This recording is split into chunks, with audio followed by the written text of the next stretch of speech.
In today's video, you are going to learn how to safely step into a shower, which for what I understand for a lot of you is a pretty scary event, not just because you don't feel stable enough on one leg to actually lift the other leg up and over the ledge, but also for a lot of you, it does mean you have to remove your AFO. And so in this video, you are going to learn why you might be afraid to step into a shower, in addition to some of the obvious things that I just mentioned, but also a step-by-step progression on how to safely step into a shower, even if you are someone who is completely dependent on your AFO and you need to remove your AFO to step into the shower.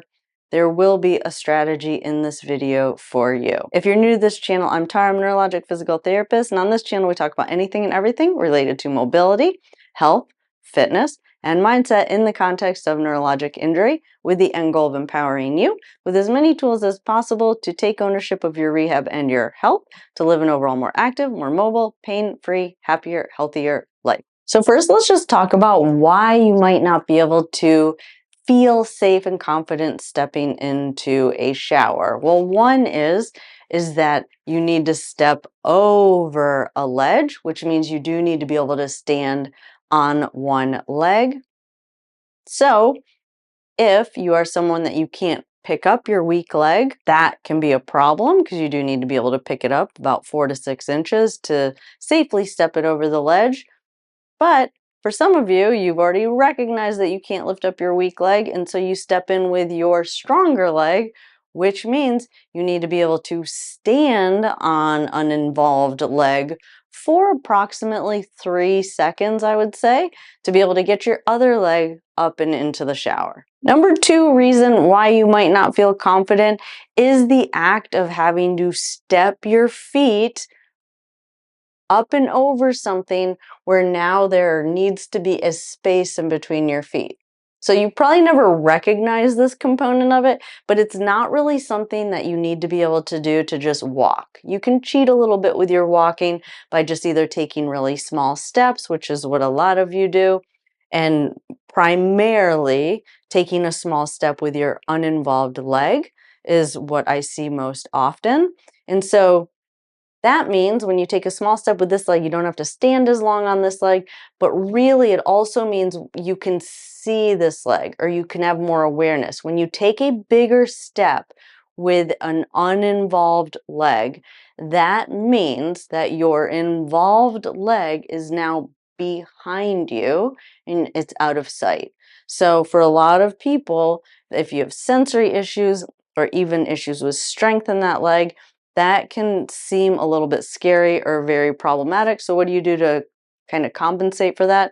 Is with your uninvolved leg, you just keep that foot step really short. Well, that's fine when you're walking, but when you're having to step into a shower and now you have to get that involved leg behind you, that can be problematic. So either that's the problem or you've already recognized that's the problem, so you try and step forward with your involved leg and you don't have the strength to lift that leg up. So again, that's another challenge that can make getting into a shower a little bit scarier. So just something to be aware of, because I'm not only going to give you exercises to progress to being able to get into a shower safely, but we are also going to go over some kind of modification techniques or different ways you can get into the shower that might be a necessary stepping stone right now to make sure you stay safe and you don't fall while you are in the process of progressing through some of the steps that we're going to go through to rebuild your ability to safely step into the shower. Okay, so part 1 of this video is going to be modifications to get into a shower that has a little bit of a lip on it if you can't step over that ledge safely. And then part 2 is going to be a step-by-step progression to restore your ability to safely step into a shower. All right, so now let's go ahead and dive into part 1, which is going to be strategies on how to safely enter into a shower. So part 1 is going to be alternative methods to get into the shower safely, especially if you're someone who you know for sure you cannot stand and maintain your balance without your AFO on, because I know for a lot of you, you do have to take your AFO off to take a shower. So, easiest way to modify this for safety is to set a tub bench. I don't have a tub bench, but to set a tub bench in the shower. Use your walker, a solid, secure tub bench, not a stool like this. Reach back, sit down first, and bring your legs into the shower. That would be the starting point for anyone who has just returned home and is not yet sure how to get in and out of the shower because either your home health therapy hasn't started yet or you already know for sure that you're not going to be able to maintain your balance to step over the ledge. All right, but now let's say you are someone that stands and the thought of trying to step over a step terrifies you. Well, as I mentioned earlier, one reason why that might be terrifying is because the involved leg has to get behind you. Because for a lot of you, stepping over with an involved leg is near impossible because you just don't have the strength to lift the leg up. So, alternative number 2 is to try and not get in a situation where that foot has to be behind you, your involved foot. So, this is your involved foot, it's behind me now, right? Try not to get into that kind of a situation because for some of you that can be scary.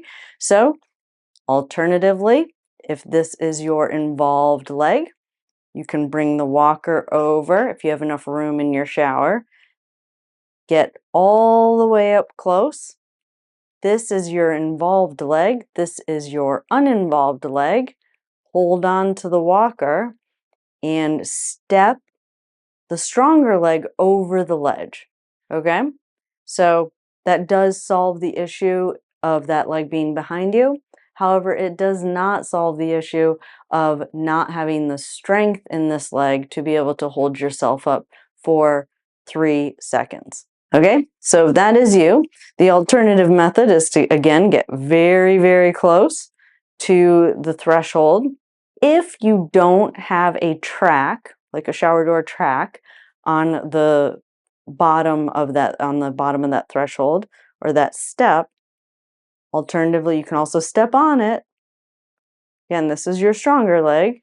Okay, so you don't have to stand on the involved leg as long. So step on it, kind of get your bearings, get your balance, and then step over it. And then in some cases, but not all cases, bringing the legs together and lifting it up is easier than having to lift the involved leg over and out to the side.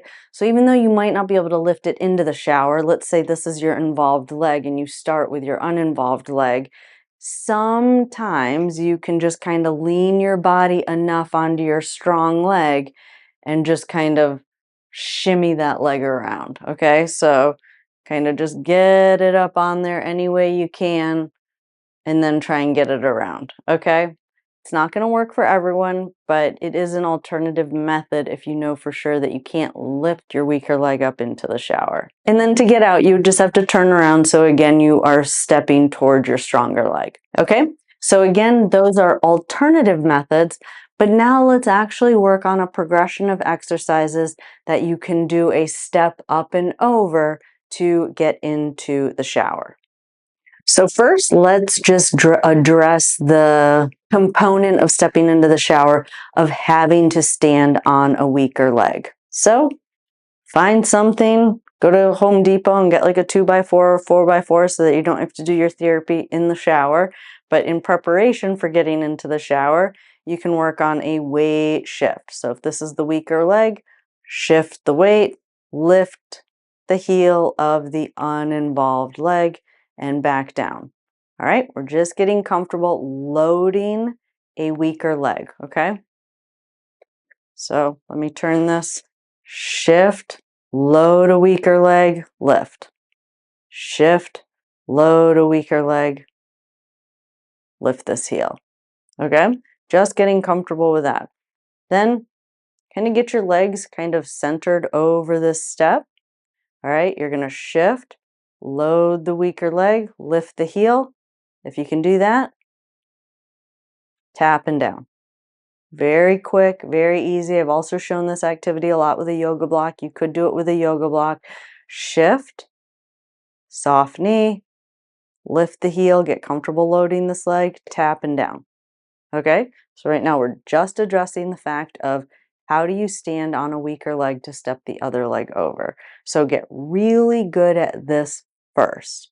Okay, next, you're going to do shift, lift, and step on and down. So first we're going to work on the stepping sideways into the shower because I do think it's easier than stepping forward. Shift, lift the heel, step on and off. Shift, lift the heel, step on the step and off. All right, and then again, you're going to get really, really close. Shift, lift the heel, step on, and then over. And then on, and then back over. Shift, lift the heel, step on, and over, on, and back over. Then once you get good at that, you're going to do shift, lift the heel, step over. Shift your body weight, and this is where people sometimes miss this component. Shift your body weight onto that weaker leg first, and then step the foot over. What I find a lot of people, what happens is you don't actually get your body off of the stronger leg before you try and step it over, and that's why it's scary. See, if I'm hesitant to load this leg or get centered over it, when I lift this leg up, that's very scary because now you're stepping over and you feel like you're going to fall back, okay? So very, very important. Shift, center, lift the heel, then step over. Shift, lift, step. Shift, lift, and then step. That weight shift is so, so, so critical, and it is something you're going to actually have to think about because your body is going to resist that weight shift onto that. So what your brain thinks is that little bit of a weaker leg. So you're actually going to have to be very intentional about shifting your weight over that leg. And then you would just do the same exact progression stepping forward. So shift, lift, tap on, and down. Shift, lift, tap on, and down. And then the scariest part is to shift, lift, tap on, and then tap over. Now that foot's behind you, so remember that can be scary. And then stepping back. Not that you would actually ever have to do this to get out of the shower, but when you're practicing the activity, you are going to have to. And the important part is that you get your weight shifted over the weaker leg first, and then you step the other foot back. Very, very, very important. All right, and then of course, the part that is the most challenging that I saved till the end is how do you lift a weaker leg to get it over that step? Today's product spotlight was of interest to me and how it could make all of you completely independent with your bathing activities, and that is the Everest foot scrubber with pumice stone. Now this company was nice enough to send this to me for free to try out, and after getting my hands on it, I do think it hits a lot of problem areas that a lot of you might be having as far as washing your feet. So the things that I love about this is the suction cups are super strong, and this thing will not move. So for those of you who have difficulty washing your feet, you basically just suction cup this to the ground and just put your foot on it, and it is pretty abrasive. I would compare like the firmness of the bristles on this brush similar to the brushes that you use that have the little handle on them to like clean the tiles on your floor. I would say that it's that. So it is pretty rough, so if you have sensitive feet, it might not be the best idea. But what I love about it is the pumice stone on it. I know even for me, like a pumice stone, getting the right angle and the right amount of pressure, if you are someone that uses a pumice stone, can sometimes be challenging. So it is nice to be able to have something you can put on the ground because you can just then use your body weight The other thing I love about this is for those of you that are working on desensitization, whether that be your feet or your arm, where you're trying to decrease the sensitivity of your skin to more abrasive surfaces. This would be obviously pretty aggressive as far as the abrasiveness of it, but it is a useful tool for that. So some of you that do the brushing, this could be an alternative for that, especially if you only have one arm. So if you're doing this on your arms, just suction cup it to a table and you can get your arm on there, your hand. Again, if you're trying to work on desensitization, I have videos on that. Look up anything Rehab HQ and pain, and you will kind of get more of a deeper explanation on kind of desensitization strategies and when those are appropriate.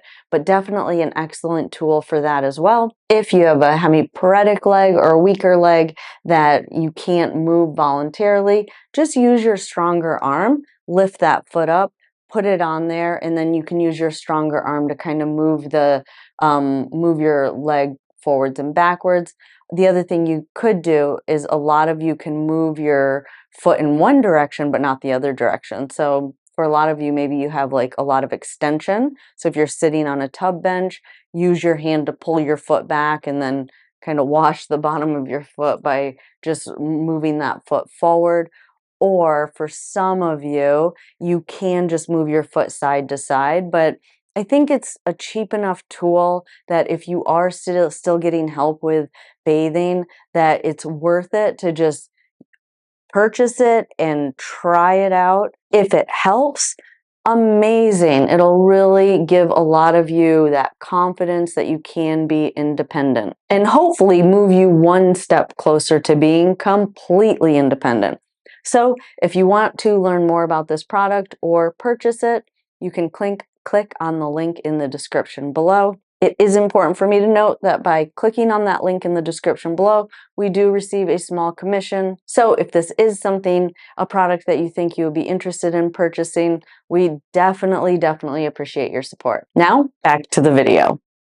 My suggestion is start with some kind of a setup where you can start sitting, use your hand, lift the leg up, the weaker leg or the involved leg up onto the step, then stand up and work on step downs. Now, when you're stepping down, the step down component, you're trying to go as slow as possible. So the act of having to like slowly lower the leg is working the same muscles as the muscles that are going to be required to lift the leg up. For a lot of you, when you're standing, your leg locks out and it's hard to unlock your leg. That's why it's easier to start with stepping down first. So you're going to stand on your strong leg. This is your involved leg. And you're just going to work on stepping it off and lowering it down as slow as you can. Sit back down, lift it up, stand up on your strong leg, and step it off. Okay? Then the next step, I would start sitting and try and work on lifting that leg. You can help with your hand a little bit, help as much as you need to, but not more than you have to. Again, you're trying to activate the muscles that lift that involved leg, again, in preparation for stepping over that threshold. Okay, so you're going to just help as much as you need to, but not more than you have to. All right, and then once you get good at that, start with a lower step, as low as possible to set yourself up for success. Step that foot on. Okay, that's where the lifting is going to come in. Now, compensate as much as you need to on this.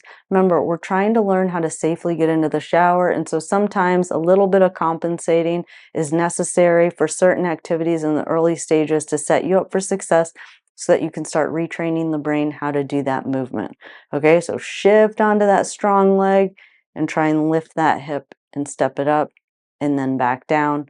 Again, shift. If you have to hold onto a walker or a wall, lift that leg up and back down. Now, I know for a lot of you, you're going to look at that and say, that's impossible. I've tried and tried and tried. My suggestion is if you're in that situation, that maybe you combine this with exercises that I've shown in the past where I use a resistance band. I'll put a link for a video that I've done in the video description below where you actually use a resistance band belt around your waist to kind of give you like an active assist for this activity. A link for that product will also be in the description below this video, but I think it's an excellent tool in the early stages of any of you that feel like you have a heavy leg for relearning how to lift that leg up. Okay, so I hope all that made sense. I hope you guys found this video helpful. If you did, and you're new to this channel and you haven't yet subscribed, go ahead and hit that subscribe button, turn on that notification bell so that you'll get notified every time I upload new videos. I enjoyed spending time with you all today, and I'll see you in the next video. Have a good day.